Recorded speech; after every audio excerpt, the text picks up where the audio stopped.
On today's show, the New York Knicks get a nice win over the Orlando Magic, but the bigger loss for Orlando might be Franz Wagner. LeBron James turns back the clock one game after losing his historic streak, and we talk about every NBA game from Sunday right here on Locked On NBA Game Night. When that final buzzer rings, you know it's time for Locked On NBA Game Night. All the post-game reactions to every game across the league, every single night, with insights only the hosts at Locked On can provide. It's the true NBA fans' one stop for all the action. Every game, every night. It's Locked On NBA Game Night. Tipping off now.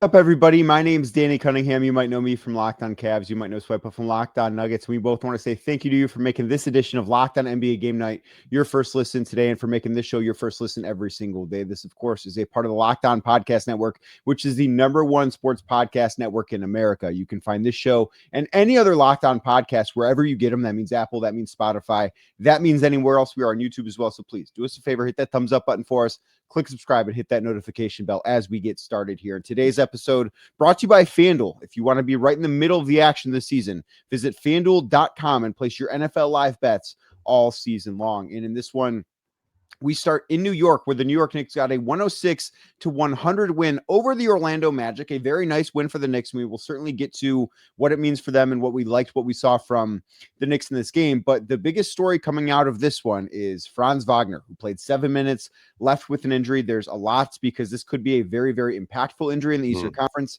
So let's hear from our guy, Philip Rossman-Reich, over at Locked On Magic for more.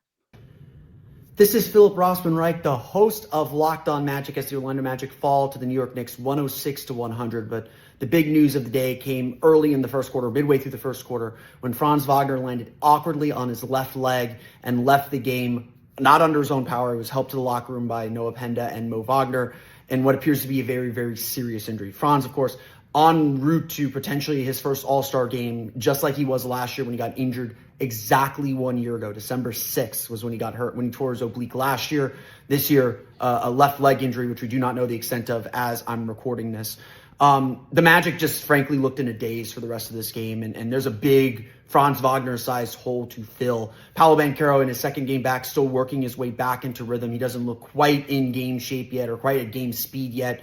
And so the Magic really lacked a lot of the downhill attacking and just the creation on the ball that they're going to need to be successful in this period. Now, Paolo's going to get better. This team's going to rally. Obviously, in the middle of a game, this happening, it can rattle you, and I think it definitely rattled the Magic. Their defense still hung as tough as it could. The shots wouldn't go down, and Orlando's offense really stalled out, which it's been stalling out for the last week, so maybe this isn't just a Franz Wagner issue. But the big story for the Magic is, how long will Franz Wagner be out? What is the extent of this injury? And what will this mean for the Magic as they continue to come together and try to find their way up the Eastern Conference standings? Be sure to check out Locked On Magic. I'm sure there'll be updates on Locked On NBA as well. Check out Locked On Magic for the latest on Franz Wagner as we get more on his injury.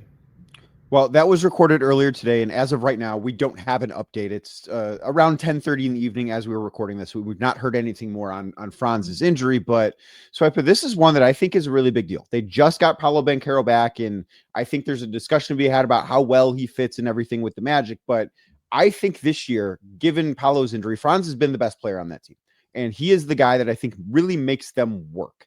And without him, I don't know, would it be controversial to say this injury would be a bigger deal than Paolo Banchero's injury was to them? Yeah, I mean, that narrative's been, and not from you per se, but that narrative has definitely been trending as of late, because obviously the early minutes with Paolo and just kind of what they were looking like when he wasn't playing with Franz. But this year, in 129 minutes per data baller, the Orlando Magic are plus 7.1 with Paolo and no Franz, and with Franz and no Paolo, including today, obviously, they're a plus 2.8. So they're actually better on the floor when it's just Paolo and they don't have Franz on the floor. But again, that's like the number stuff. I don't think this changes things for them because you need two dynamic wings. They rely on having really good wings who can put pressure on the defense, who can create looks for other players, who are able to get downhill pressure, who are able to hit jump shots. Franz, for me, even when you just said he's not been an all-star yet, in my head I was like, man, it really felt like he was one last year, but then to your point, it was the injury stuff. Right. I just think that like they need both of them because they're in a prime position right now, Danny. Like if they were healthy right now, there's a real world where you could say that they're like a top 3 team in the Eastern Conference. They've been playing super well lately. They've been committed to like learning how to play with each other. Anthony Black has been really having this like great resurgence. Like in the last 10 games, they're 5th in net rating in the NBA. Like they're balling. They have the 6th best defense in the NBA over that stretch. They have the 7th best offense in the NBA over that stretch.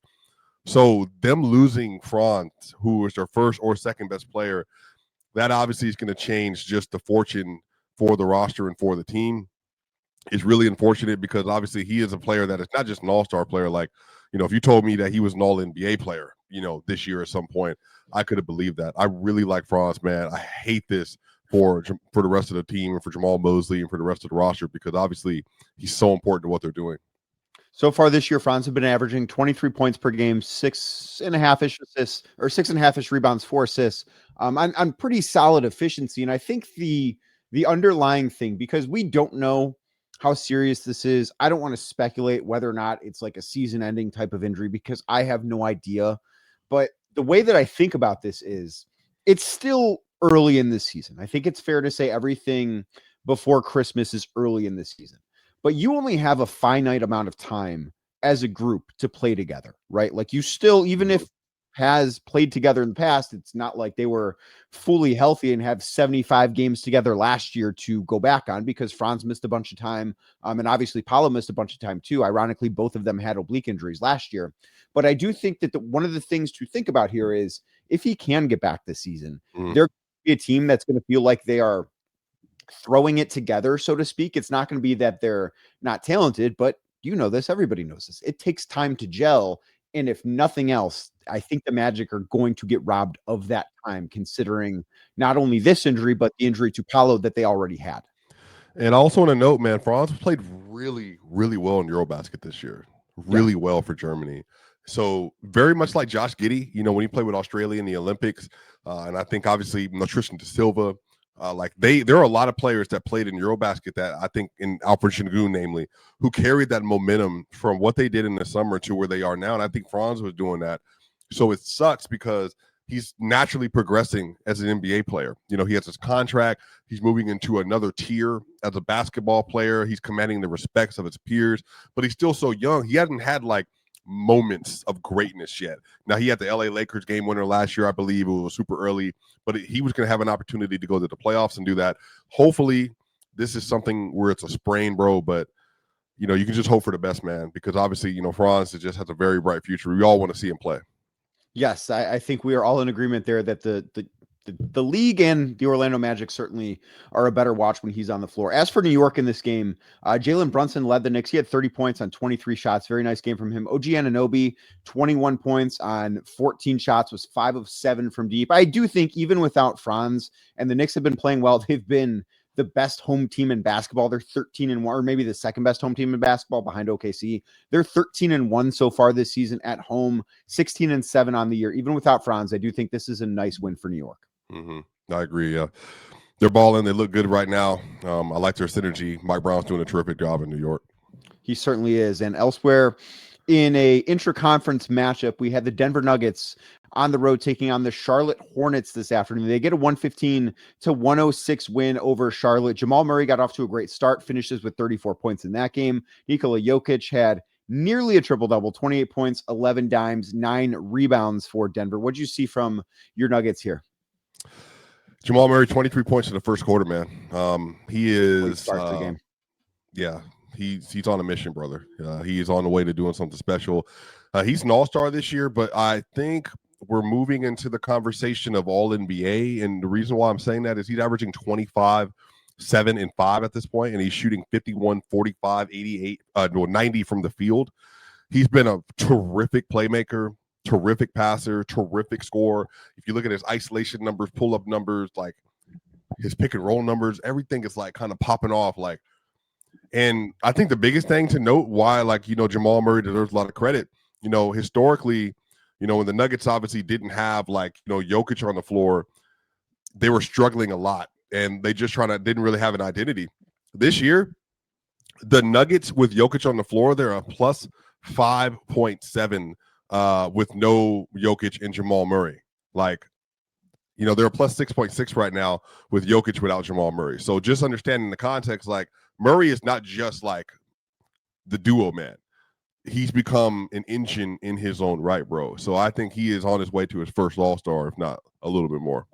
Which is crazy to say, like his first All-Star, because he's had so many good moments. But when you think of it, unfortunately, a lot of his seasons, I think early on in the season, he has been somebody that has at times been a slow starter or been a little bit impacted by injuries. And his biggest moments have come in the bigger portions of the season, which obviously does take place after the All-Star team. I don't know that that's necessarily like the appropriate reflection of who he is as a player. Like I think of somebody that certainly is more than just an all-star caliber guard. But for Charlotte in this one, Miles Bridges led the way. He had 24 points on 10 of 19 shooting. Brandon Miller had a rough game, did hit 4 threes, but was just 5 of 19 from the floor.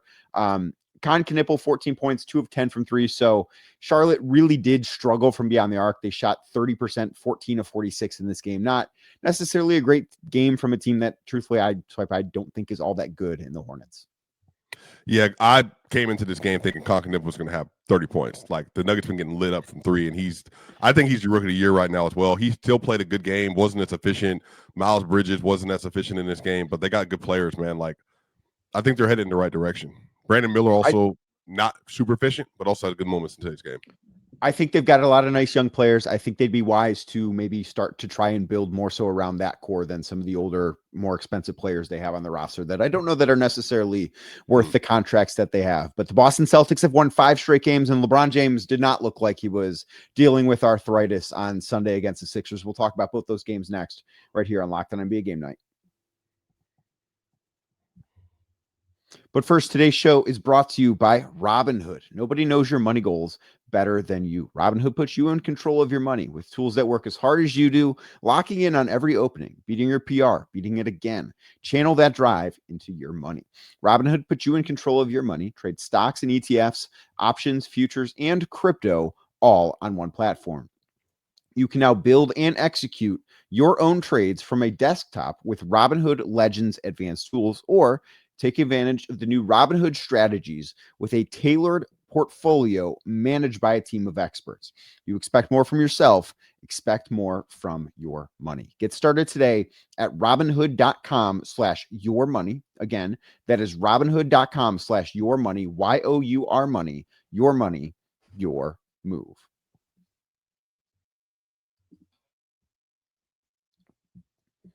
Thank you again for making today's edition of Locked On NBA Game Night your first listen. You can find us anywhere you get your podcast. That means Apple, that means Spotify, that means anywhere else. Please do us a favor. Make sure that you are subscribed. And the Boston Celtics get their 5th straight win on Sunday, beating the Toronto Raptors 121-113. Jaylen Brown had a very good game in this one. Derek White had a very good game in this one. And I'm sure a guy that had a very good short from this game is John Corrales. Let's hear what he has to say.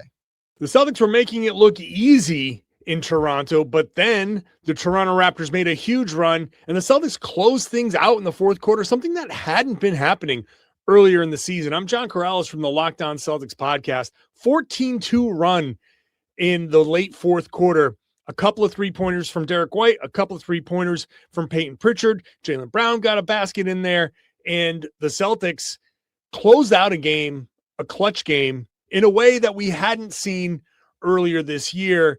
And that's a nice sign of progress for the Celtics. It's also nice to see Derek White hit another 6 3-pointers. His shot seems to be back. You had an early dominant defensive run by Jordan Walsh. And look, the Celtics, it wasn't perfect. Both teams were in this crazy finish of 4 games in 6 nights. And I think this was kind of a battle of attrition. The Celtics came out on top, and it was just a relief. I think relief is the best way to put it, because now the Celtics have a few days off before playing the Milwaukee Bucks, and they just get to relax a little bit. They are in 3rd, and I know that doesn't matter before Christmas, but it matters to the Celtics fans because we never thought the Celtics would be that high in the standings. They're in 3rd, and that's a nice place to be right now. Much more coming up on the Locked On Celtics podcast. 3rd place in the East certainly is a nice place to be. And the Celtics, like I said, won 5 straight. Jaylen Brown had a really good game. Derek White had a really good game. Are you a believer in Boston and what they're doing sans Jason Tatum this year? So what's so funny, I'm glad you asked this question, is that one thing I've been trying to note people is that don't look at the Celtics record, because when they were sitting at like 9-8 or whatever the record was, or people were just like, well, they're not that good. Look at the record, or obviously without JT and KP and Drew. And I kept warning people, yeah, but you know what? If you look at the dunks and threes, which puts together just net ratings on adjusted schedule, and it takes into account all the stuff you've done this year and who you played. The Celtics are currently 5th in the NBA in net rating, behind the New York Knicks, the Denver Nuggets, the Houston Rockets, and the OKC Thunder. They're 5th, Danny. They're ahead of the Magic. They're ahead of Cleveland by a pretty large amount. They're ahead of Minnesota. They're ahead of Detroit, and they're ahead of the Golden State Warriors. And the reason being is, if you look at their offense, they currently have the number 3 adjusted offense in the NBA, because they're still playing Celtics basketball. They're still efficient. They're scoring at a good rate. They're scoring at the rim well. They score at the mid-range well. And from the three-point shot, the thing is, the Celtics aren't even hitting their threes like we normally have seen. They're like 10th in the NBA in three-point percentage. But it's just the way their offense is manufactured that they're getting 47% of their shots from three. Joe Mazzulla still has them playing Boston Celtics basketball. Danny, it was always fool's gold to think that they were going to stay at the bottom. They have been performing like one of the best teams in the Eastern Conference since the season started, brother. Their record is just starting to reflect that. So I am not sure I'm all the way there, because you brought up the three-pointer aspect of things, and I think that tells the story of their season. With today's game, and they shot like 43% from behind the arc. They were very good from three on Sunday. They are 11-0 when they shoot 36% or better, which is like not some wild thing that they need to get to, but when they shoot that mark, and really it's 37% or better, they're 11-0. When they shoot that mark, they're a very, very good team. When they don't shoot that mark, they're a below average team. So basically, what we have seen from the Celtics and before, like what made the Celtics great, was they could win these games where they did not necessarily need to shoot the ball as well. They could outmath you, and they did do that, but they did enough of the other stuff really well. But now they will win, and they will win sizably often when they have these great shooting nights, because they're still going to take so many three-pointers, but they're more reliant on it. And I think part of the reason why their net rating is what it is because they have a lot of blowout victories in there. Like they've got a 146-101 win in there. Like that matters for net rating when the sample size is still less than 25 games. Like that weighs in there just a little bit more than it will over an 82 game schedule. So I do think that they're a good team. I don't know that they're quite as good as their net rating would say, just because I think that this is a group that has so much variance. Some of their wins are by such wide margins because they got hot from three on that particular night. I think they're a good team, but I don't think that they're like a top 5 team in the NBA the way their net rating would suggest. Yeah, it's always a tough sell, right? Because you want to believe your eyes as well. So I definitely want to take into account that they are definitely flawed, and they have things they need to continue to work on. But maybe it makes sense then it's more so maybe Joe Mazzulla and his ability to get the best out of his unit might be the thing that we need to be paying a lot of attention to here, because I think for the fact that they've been able to be as competitive as they are, missing as much talent as they're missing right now, maybe that's just the biggest story, is that Mazzulla is this year legitimizing himself as a coach in a way that I think the last few years they haven't been able to see that. But that's not because of Mazzulla. That's just simply because I think they were just Jason Tatum and crazy amounts of talent that he never got the true respect he deserved. I think that's a great point, because I think that this happens in the NBA more than any other sport, where we will look at and just say, oh, the players made the coach. Right? Like I could have won with that talent. I'm not saying I could do that. I could not do that. I could not be a coach.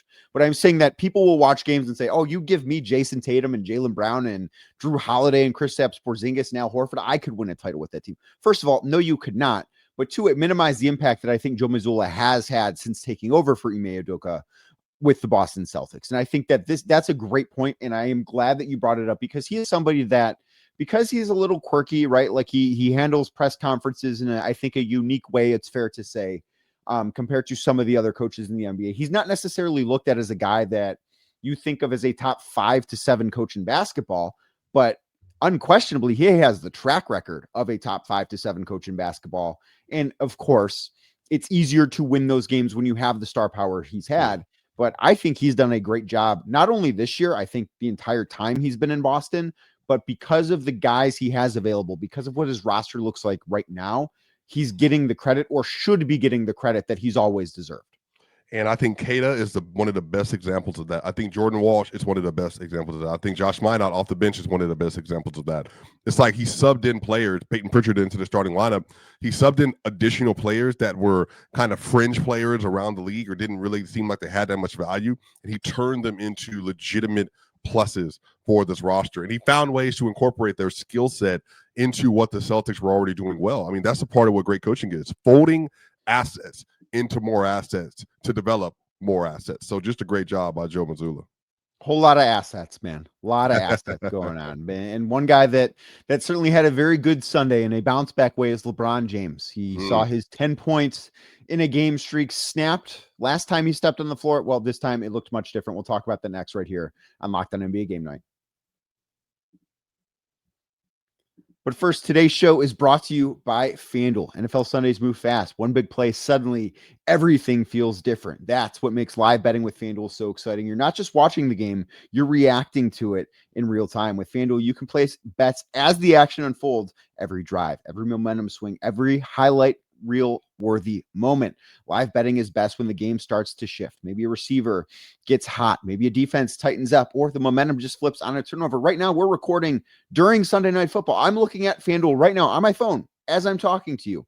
Kansas City trailing 10-7. They're currently 1.5 point favorites, though, over Houston. Now, they've got the ball. They're inside Texans territory, but that is the type of thing that is available to you all the time with FanDuel. You can bet on that. You can bet who's going to score the next touchdown. What is this drive going to result in? FanDuel has it all. They keep you locked into every snap, every drive, because they've got every possibility. So if you want to be right in the middle of the action this season, visit FanDuel.com. That is FanDuel.com, and place your NFL live bets all season long. FanDuel, the game moves fast, and so can you.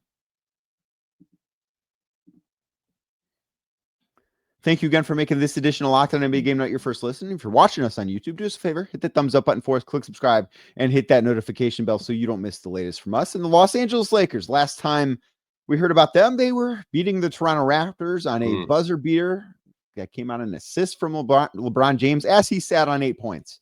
Could have gone to overtime, could have taken the shot, but his streak snapped of scoring 10 points or more in 1,297 games. Well, now that streak is at 1 game because he had a great game in a win over the Philadelphia 76ers. Let's dive into that. But first, here's Andy Kamenetsky from Locked On Lakers with more.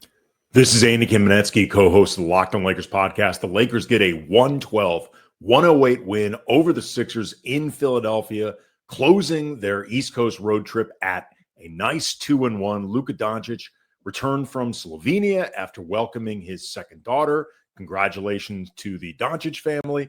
And he put up 31 points, 15 rebounds, 11 assists, triple-double, plus 2 blocks. LeBron James looked easily his best since his return from the bout with sciatica. 29 points, 12 of 17 from the field, 4 of 6 from behind the arc, 7 rebounds, 6 assists. In the meantime, the Sixers were held to 35% from the field. Tyrese Maxey held below his averages, his scoring averages, at 28 points, and he needed 24 shots.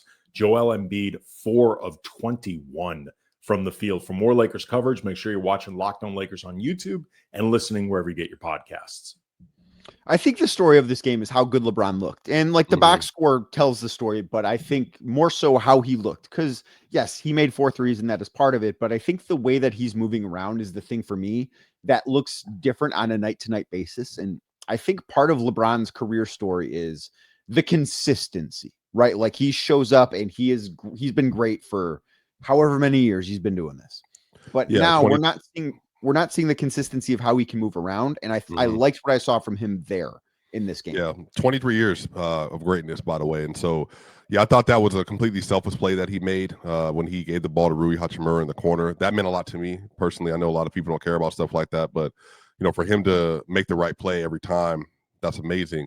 Also, too, like you just kind of think about like where they've been, and they've been figuring out ways to make their roster and their lineups work with having people in and out all year. Today was a great game for LeBron. And by the way, he looked explosive on defense. He made some defensive plays that I thought really important, including the game-sealing steal at the end of the game. So, you know, I don't think Luka had a great game. You know, Luka was, 9 of 24 from the field. Austin Reeves, obviously, didn't have one of his like premier scoring games. He was 3 of 16 from the field. So for you to get 12 of 40 from your two best players this season, and for LeBron to be able to carry that load is important. Rui continues to play well. And again, like important minutes, Jake LaRavia, like the defense and stuff that he plays is important. So they have a nice team, man. Like the Lakers are good.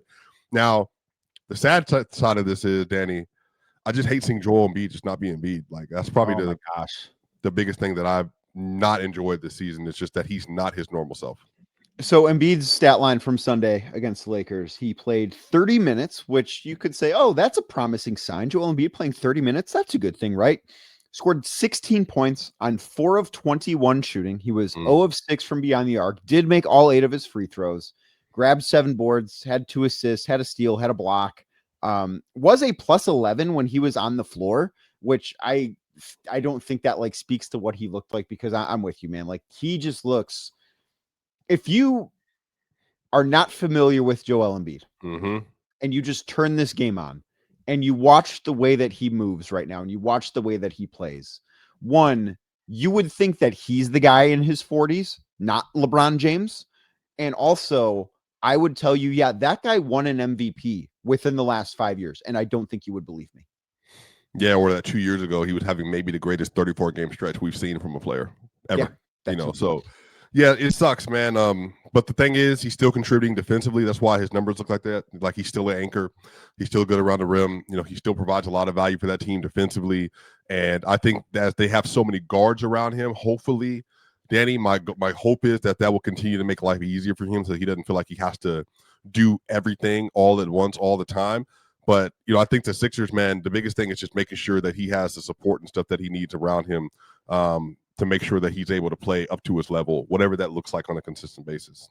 I think the thing that's going to struggle is the consistency, because it's not only he's going to have bad nights, but how often is he going to be available, right? Like we just saw him miss a bunch of games in a row because of not the knee that had been bothering him, but the other knee. And I just think that that's going to be the thing that continues to pop up. And it's a shame because you're right. Like that 34-game stretch he had a couple of years ago where he was scoring more than a point per minute when he was on the floor.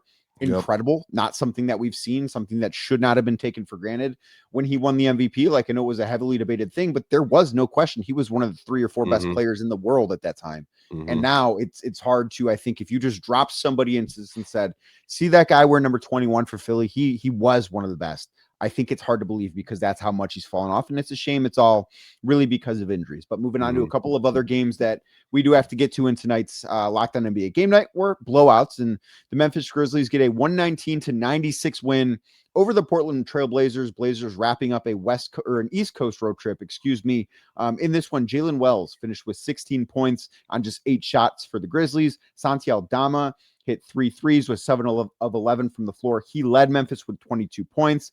Jeremy Grant had 21 for the Blazers. Not a great night for Deni Avdija. Only scored 17 points. Only really, I think one of the things, because he has gotten to the line so frequently lately, only got to the line 3 times. And I think that was a big story. But did you see it? And he also had 5 turnovers. Anything stand out to you from this game? Yeah, wow. What happened to Portland? You know, I know they're missing some players, obviously, Clingan and Thibault, but you know, it's just crazy. They started off so well, and they've just teetered off. You know, I had to remind myself because I was like, man, you know, how many games over 500 is Portland? So I went back to look, and I was like, wait a minute, they're like 5 games under. It just doesn't, you know, you just forget like how well they played. But shout out to the Grizzlies, man. Like Cedric Howard, like Jalen Wells. And what I'll say is Cedric Howard, Jalen Wells, and Zach Edey, they found a nice young core, I think, to build around, and at least to continue to give them, you know, just some wind underneath their wings as they're continuing to like trying to develop as a franchise.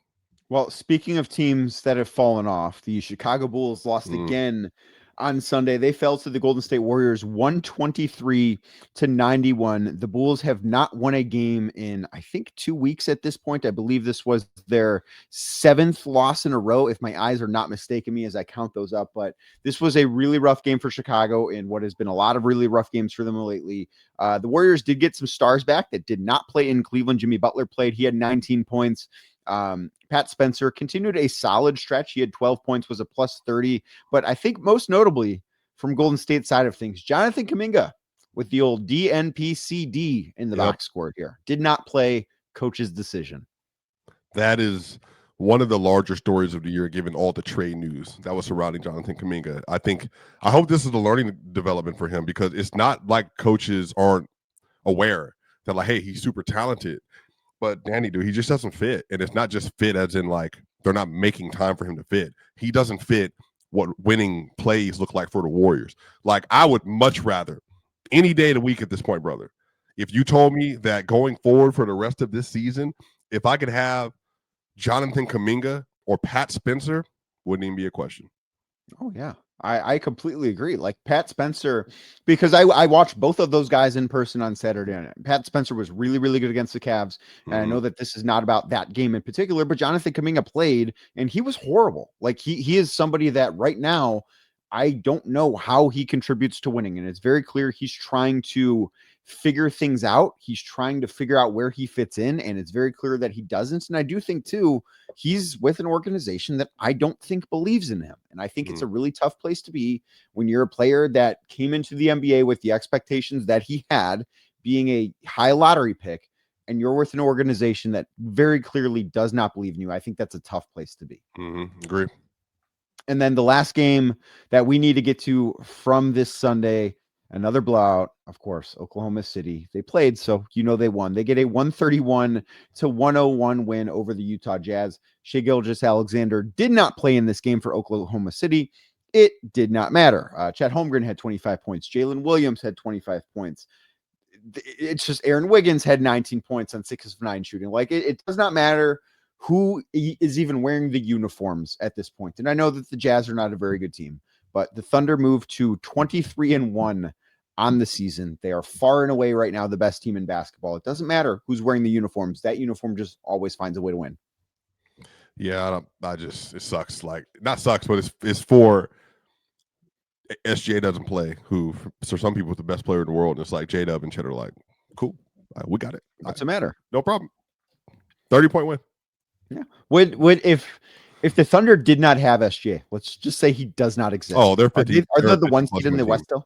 They're a 50 plus win team. No, without they might still, I think they still might be the one seed. Like, that's how good the rest of that roster is. Yeah, their defense was like a 107 without SJ or something stupid like that. Like, yeah, they would absolutely have like the best defense like in the sport. Going away, brother. Going away. Absolutely an embarrassment of riches that the Thunder have amassed. And like I said, they just moved to an NBA best 23-1 through their first 24 games. I think 70 wins just continues to be more and more in play for a Thunder team that has no signs of slowing down. But this was yet another great Sunday slate of basketball in the NBA. Some really great games. Glad we got to talk about them. Now, the NBA Cup is getting back on track, right? We've got Cup games coming up this week because we've got to see who's going to win this thing in Vegas, and we will have you covered right here with Locked On NBA all week long. Make sure if you want more Nugget stuff, go check out Swipa over at Locked On Nuggets. If you want to hear about team I cover that is in a tailspin right now, the Cleveland Cavaliers, come hang out with me over at Locked On Cavs, and we will talk to you next time right here at Locked On NBA Game Night.